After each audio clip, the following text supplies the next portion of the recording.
Kakahatid lang natin kayo dito sa pinagtatrabaho niya. No? Dito na tayo sa may palengke ng Bloomingdale. Ganap tayo ng ating eterno sa almusal na prutas.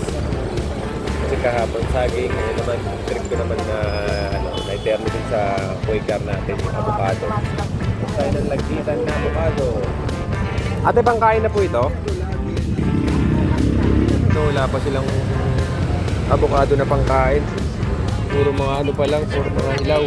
Napadaan na nga rin tayo dito sa bilian ng kamote. Hindi na rin tayo para may stock tayo sa pinabukasan. May asal tayo. Ate, magkano po kilo rito? 50? Pahingin yung plastic.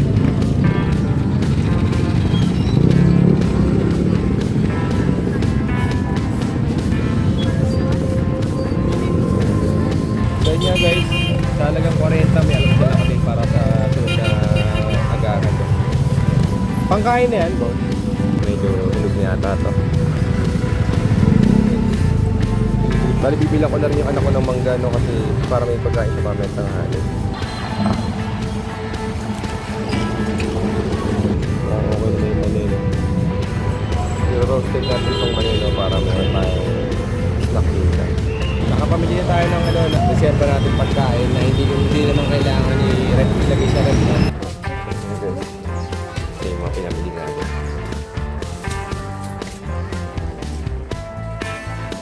So ayun na nga guys, yung mga napamili natin kanina, no?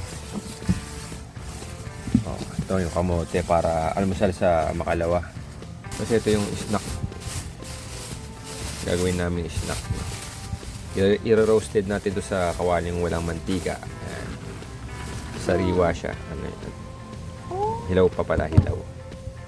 So ito yung mangga ng aking baby. Ayan. Mangga ni baby Caris. Tapos isang avocado para sa almusal natin.